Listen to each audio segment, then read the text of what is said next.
strategi marketing dan promosi di Big Ramadan Sale yang bisa kita lakuin apa aja. Yang pertama, ini yang harus teman-teman catat nih. Ya, periode campaign untuk 33 itu kan udah selesai nih, udah ekstranya pun juga udah sampai tanggal 4 kemarin. Nah, minggu ini emang lagi sepinya karena nggak ada promo apa-apa nih. Ya, kayak nggak ada campaign apa-apa nih. Oke, nggak ada campaign apa-apa di minggu ini, wajar aja sepi. Karena periode campaign untuk Big Ramadan Sale itu baru akan dimulai tanggal 13 nanti, minggu depan. Artinya sekarang kalau misalnya tadi teman-teman nanya kapan kita bisa merubah ke Hamin berapa kita bisa merubah. Karena minggu depan udah mulai Big Ramadan Sale, kalau bisa dari sekarang teman-teman udah siapin. Nanti pas tanggal 13-nya itu asetnya udah selesai semua, udah lakuin perubahan semuanya, nuansanya udah berubah semuanya. Karena akan dimulai dari tanggal 13. Oke. Puncaknya itu di tanggal 25 nantinya. Saran orang THR tanggal segini nih kira-kira. Terus ekstra promo puncaknya itu ada di April tanggal 3, tanggal 4, juga 5, 6. 4 itu masih puncaknya sebenarnya, tapi paling puncak menurut aku pribadi itu tanggal 25 ini. 4 masih puncaknya, ekstranya tanggal 6 salah satu puncaknya juga. Jadi ada 3, tapi yang paling menurut aku paling oke sih di sini nih. Baru-baru pada gajian nih orang-orang nih. Strategi marketingnya apa? Kayak misalnya kita kasih THR untuk pelanggan kita gitu kan. Misalnya siapa nih kita undi. Kita kan punya data pembeli kita tuh di pesanan saya gitu kan. Di pesanan saya nanti kita lihat, kita undinya paling gampangnya aja. Urutin aja siapa yang belanja paling banyak di dalam 1 bulan di Big Ramadan Sale, itu nanti akan dapat THR dari kita gitu kan. Nanti akan ditransfer ke Shopee Pay-nya. Bisa kok kita ngelakuin hal-hal kayak gitu. Jadi ada promo menarik, bukan cuma promo potongan harga doang yang kita kasih. Kita bisa kasih THR juga loh ke pembelinya.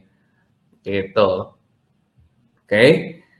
Misalnya ada 2 of the week atau of the month itu juga nggak apa-apa. Kalau misalnya sekali doang tapi dipilih beberapa itu juga boleh. Terus chat broadcast nih. Kalau chat broadcast, jangan kirim chatnya itu, broadcastnya itu di jadwal-jadwal sholat, terus di jadwal sebelum buka puasa, karena nggak bakal dibaca sama orang. Yang paling bagus itu di tengah malam, sama setelah sekitar jam 9 itu kan orang-orang udah selesai tuh untuk tarawih itu 8 jam 9 itu udah selesai, tengah malam sama sebelum sebelum subuh itu boleh tuh untuk kita ngirim chat broadcast. Tapi kalau di jam-jam sholat jangan, hindari di jam-jam itu. Dan untuk promonya, bikin promo yang menyenangkan, jangan kayak kita udah tahu nih tanggal-tanggal promonya kayak tadi kan, kayak tadi tanggal promonya kayak gini. Terus kita babat habis tanggal 13 sampai tanggal 2, nilai promonya sama aja, promonya itu doang, jangan. Kayak misalnya di tanggal 13 sampai tanggal 18 atau sampai tanggal 24 atau 22 lah, 23 atau 24 lah. Kita bikin promonya, promo toko, harga coret, berapa persen gitu kan. Misalnya 10%, nanti tanggal 25-nya jadi 20 atau 30 atau sampai 50%, terus juga ada combo hematnya juga gitu kan.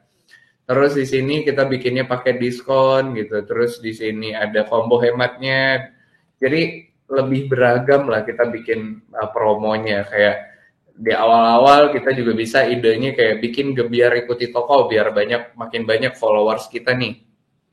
Biar ikuti toko, misalnya kayak siapa yang 100 follower pertama untuk hari ini itu bisa dapat voucher, ada voucher untuk siapa yang follow toko sebesar segini-gini untuk berapa orang pertama gitu. Jadi kita bikin hal-hal kayak gitu, dan kita posting kontennya biar orang-orang aware dan segera untuk follow toko kita.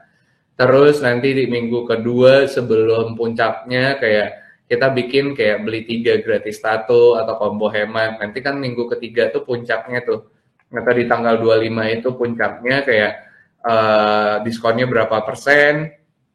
Terus ada flash sale. terus ada flash sale di saat sahur dan ngabuburit, dan voucher nominal terbaiknya ada di mana aja. Jadi kita taruhnya lebih kayak nggak kita posting sepanjang hari aja gitu, jangan. Jadi ada jam-jamnya, kita bikinnya biar lebih ada sense of urgency-nya untuk si pembeli kita. Gitu, karena kalau kita taruh sepanjang hari juga ya udah ntar aja lah gitu. Jadi nggak ada hasrat untuk segera harus sekarang juga gitu, nggak ada sense of urgency-nya di situ. Terus terakhir setelah ini nih di tanggal-tanggal segini kan itu orang-orang udah pada mulai mudik nih. Nah, ini di saat inilah kita bisa kayak cuci gudang, mana produk-produk kita yang sebenarnya nggak harusnya kita prediksi bulan Ramadan ini oke, ternyata nggak juga, dan HPP-nya juga nggak terlalu mahal juga, ya udah kita bisa lakuin cuci gudang untuk produk-produk itu.